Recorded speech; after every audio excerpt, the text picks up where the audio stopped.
अस्सलामु अलैकुम वरहमतुल्लाहि वबरकातुहू। हाफिज़ कुरान को हदिया देना कैसा है?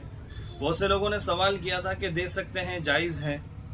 इतने हुफ़ाज़ ने भी सवाल किया कि ये लेना जायज़ है या नहीं। तो मैं क्या आपको जवाब दूँ? आइए सुनते हैं मुतकल्लिम इस्लाम हज़रत मौलाना इलियास घुम्मन दामत बरकातुहुमुल आलिया से क्या फरमाते हैं इसके मुताल्लिक। आइए स्क्रीन पर मुलाहिज़ा फरमाएं। तरावी एक इबादत है जो अल्लाह की रज़ा के लिए लोग पढ़ते हैं, और तरावी पढ़ाने वाला भी अल्लाह की रज़ा के लिए पढ़ाता है। इसमें तो कोई दूसरी राय नहीं है। बाकी मसला जो इमाम तरावी पढ़ाता है और पूरा दिन कुरान करीम को याद करता है, कुरान करीम सुनाने के लिए किसी और मशगले में मशगूल भी नहीं हो सकता, और उसके अखराजात भी हैं, उसकी ज़रूरतें भी हैं, तो इस तरावी पढ़ाने वाले को तो पैसों की नीयत से नहीं, अल्लाह की रज़ा के लिए ही पढ़ानी चाहिए। लेकिन इसके पीछे तरावी पढ़ने वालों को चाहिए इस इमाम की खिदमत करें, इस इमाम को हदिया दें, और ज़्यादा से ज़्यादा देना चाहिए। मैं अक्सर ये बात अर्ज़ किया करता हूँ। एक बात तो ये समझ लें कि जो लोग ये चाहते हैं कि तरावी पढ़ाने वाला उजरत न ले, वो जो क्यों नहीं कर लेते कि अपने बच्चे को कुरान करीम पढ़ा लें और मुसल्ले पर खड़ा कर दें? वो क्यों नहीं कर लेते ख़ुद कुरान याद कर लें और तरावी पढ़ा लिया करें? भाई आप पूरा दिन मुलाजमत करते हैं, आप पूरा दिन तिजारत करते हैं, पूरा दिन आप दुनियावी कामों में मशगूल रहते हैं, और हाफिज़ पूरा दिन कुरान करीम को याद करता है, ना वो तिजारत कर सकता है, ना मुलाजमत कर सकता है, कुरान करीम याद करता है और रात को मुसल्ले पर खड़े होकर पढ़ता है।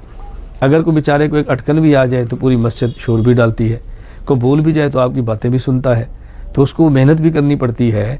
इसलिए तरावी पढ़ाने वाले को तो अल्लाह की रज़ा के लिए पढ़ाना चाहिए, लेकिन इमाम के पीछे तरावी पढ़ने वाले को इमाम की ज़रूरतों का ख्याल करना चाहिए। मैं एक बात यूँ समझें, लतीफ़ा का माना खुशतबी के तौर पर अर्ज़ किया करता हूँ कि जब हमारे यहाँ रमज़ान का अखीर होता है तो हम अपने बच्चों के लिए शॉपिंग करते हैं, जूती लेते हैं, कपड़े लेते हैं, और इस कदर इसराफ़ करते हैं अलमान वल हफ़ीज़।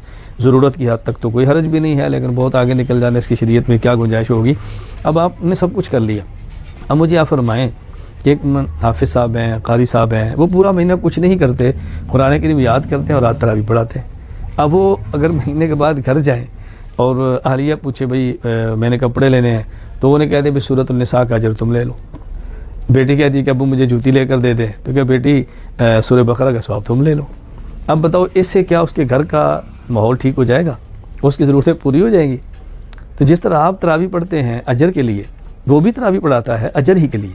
बाकी इस पर यह दलाइल पेश करना कि रसूल अकरम सल्लल्लाहु अलैहि वसल्लम और दीगर अंबिया जब दीन बयान करते थे तो ये फरमाया करते थे, या कौम ला असरकुम अली अजरा, या कौम ला असरकुम अली हिमाला। अल्लाह के बंदो, ये नबी खिताब उनको करते थे जो नबी के मुखालिफ होते थे, जो काफिर होते थे, जो मुशरिक होते थे। उनको पैगम्बर ये बात कहते हैं कि मैं तुमसे अपनी दावत पर कोई मुआवजा नहीं ले रहा। लेकिन जो पैगम्बर के मोतक़िद थे, या पैगम्बर ने अपनी ज़रूरत कभी उनसे भी पूरी नहीं कराई, या नबी का मोतक़िद ज़रूरत पूरी करे तो नबी ने मुस्तरद की है, ऐसी बात नहीं है। मैं एक बात अर्ज़ किया करता हूँ, एक है अबू बकर सिद्दीक, एक है अबू जहल। तो रसूल अकरम सल्लल्लाहु अलैहि वसल्लम जो फरमाते हैं ना कि मैं तुमसे कुछ नहीं मांगता, ये अबू जहल को कह रहे हैं, अबू बकर को नहीं कह रहे। तो तुम इस आयत का मिस्दाक अबू जहल की जगह पर खड़े होकर ख़ुद को ना बनाओ। कैसी आपने अजीब बात की, जो खिताब को फ़ार्क हो रहा है वो आप अपने लिए फिट कर रहे हैं। मैं मज़ीद समझाने के लिए किया तो देखो, मसलन मैं एक इलाक़े में बयान के लिए जाता हूँ और जो अक़ीदा के एतबार से मेरे मुखालिफ हैं, तो ज़ाहिर है मैं जब बयान करूँगा तो उनसे तो नहीं कहूँगा भाई मैंने आपको अक़ीदा समझाया है तो मुझे चाय पिलाओ, मुझे खाना खिलाओ, ये मैंने आपके सोना है ऐसी ऑन करो। वो कहेंगे हमने बुलाया था, क्यों आए थे तुम? तो तुम ना आते ना। तो उनको तो नहीं कहूँगा ना, उनको तो मैं कहूँगा मैं तुम्हें अक़ीदा बताता हूँ और हराम है मैं तुमसे एक चीज़ भी मांगूँ। लेकिन जो मेरे अक़ीदत बंद है, मेरे मोहब्बत वाले, उनके पास आता हूँ तो उनको तो बंदा ये भी कहता है ये चाय पिलाओ, भाई खाना खिलाओ, और भाई ज़रा एक कप काफ़ी बना के लाओ। तो वो कह जी क्या अल्लाह के नबी तो फरमाते हैं मैं कुछ नहीं, तुम तो हमसे मांगती हो। कोई भी ऐसे नहीं कहता। मैं इसलिए गुजारिश करता हूँ फ़र्क समझो। कुरान करीम में जो अंबिया का खिताब है कि हम किसी से मुतालबा नहीं करते, वो गैर हैं, और उलमा जो तकाज़ा कर भी लें तो उनसे करते हैं जो अपने हैं। अपनों और गैरों में फ़र्क होता है। अपनाइयत पैदा करो, दूरियाँ पैदा मत करो। आप यकीन फरमाओ इस दौर में ये जो मुस्तकिल मुहिम चली है, अल्हम्दुलिल्लाह मेरी इस पर मुस्तकिल फ़ाइल भी है, मुस्तकिल बयान भी है। उजरत अला तालीम दीन के दीन पढ़ाकर कोई इंसान उजरत ले सकता है या नहीं, दलाइल मौजूद है। मैं समझता हूँ कि मुस्तकिल एक मेहनत इस पर की है, दीन को मिटाने के लिए एक साजिश की गई है। क्यों? जो मालदार है उसने आलिम बन के जुमा पढ़ाना नहीं, और जो गरीब है उसको तनख्वाह देनी नहीं, तो जुमा कौन पढ़ाएगा? जो मालदार है उसने कारी बन के बच्चों को पढ़ाना नहीं, और गरीब जिसने पढ़ाना है उसको तनख्वाह देनी नहीं, अच्छा कुरान कौन पढ़ाएगा? आप देखें ना कैसा गैर शौरी तौर पे एक मुहिम चला दी गई है। हमें अगयार के प्रोपोगंडे के अंदर शरीक नहीं होना चाहिए। अल्लाह ताला हमें कदर की तौफीक अता फरमाए। इसलिए तरावी पढ़ाने वाला, हाफिज़, कारी, मौलाना, उनको चाहिए कि खालिस अल्लाह की रज़ा के लिए पढ़ाएं, और पढ़ने वालों को चाहिए कि दिल खोल के इमाम को हदिया दें, उसकी ज़रूरतों का ख्याल करें।